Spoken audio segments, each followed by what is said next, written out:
ఎవడికి వాడు దొరికిన వారిని దొరికిన దానిని పట్టుకుని మేము దేవుణ్ణి ఆరాధిస్తున్నాం అనే భ్రమలో భక్తి చేసుకుంటూ వెళ్ళిపోతున్నారు.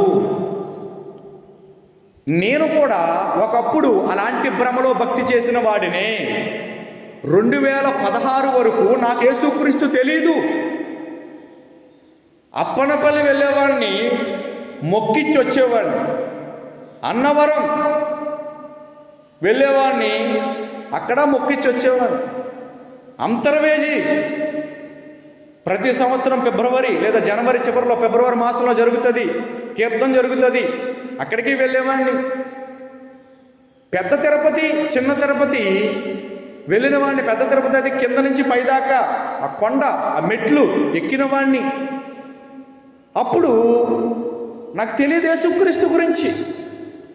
నాకు తెలియని దానిని ఆరాధిస్తూ, నాకు తెలియని దానిని అప్పట్లో పూజిస్తూ దేవుడు అనే భ్రమలో బ్రతికేశాను 2016 దాకా.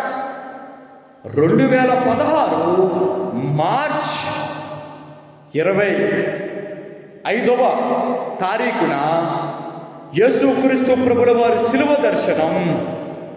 యేసుక్రీస్తు ప్రభుల వారు ఈ లోకములో ఉన్న ప్రజలందరి కోసం, అంటే నాతో కూడా కలిపి ఈ లోకంలో ఉన్న మనందరి కోసం, మానవ జాతి కొరకు, మనుషుల కొరకు, రంగు భేదం లేకుండా, కుల భేదం లేకుండా, అంటే వాడు పెద్ద కులస్తుడు, వీడి చిన్న కులస్తుడు, వాడు ఎక్కువ భాషలు మాట్లాడుతున్నాడు, వీడికి భాష ఏమీ రాదు, వాడికి చదువు వచ్చు, వీడికి చదువు రాదు, వాడు ధనవంతుడు, వీడు ధనము లేనోడు, భేదవాడు, వాడు ఉన్నవాడు, వీడు లేనివాడు, వాడు మంచి బట్టలు కట్టుకున్నాడు, వీడు సిరిగిపోయిన బట్టలు కట్టుకుంటున్నాడు, ఆమె మంచి స్త్రీ, ఈమె చెడ్డ స్త్రీ అనే భేదం లేకుండా ఈ భూమి మీద ఉన్న ప్రతి మనిషి కోసం యేసుక్రీస్తు ప్రభుల వారు శిలువ మీద మరణించారు. 3 మేకులు కొట్టబడి తల మీద ముళ్ళ కిరీటం, బల్లెపోటు, భయంకరంగా రక్తం చిందించబడింది, తల మీద ముళ్ళ కిరీటం, ఆ కన్ను లోపల ఆ ముళ్ళు దిగినప్పుడు భయంకరమైన వేదన, యాతన, చిత్రహింస ప్రభు అయిన యేసుక్రీస్తు ప్రభుల వారు మనందరి కొరకు శిలువ మీద అనుభవించారు, భరించారు. దేవునికి స్తోత్రం కలుగునుగాక. మన పాప దోషములను, మన అతిక్రమములను యేసుక్రీస్తు శిలువ మీద భరించేశారు. మన శాపములను, మన తరతరములుగా మన కుటుంబములలో ఉన్న శాపములను యేసుక్రీస్తు శిలువ మీద భరించేశారు.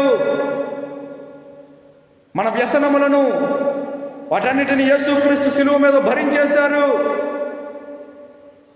ప్రభు అయిన యేసుక్రీస్తు ఈ లోకములో ఉన్న, జాగ్రత్తగా వినండి, ఈ భూమి మీద, ఈ భూలోకములో ఉన్న ప్రతి మనిషి కోసం ఆయన ప్రాయశ్చిత్తముగా, ఆయన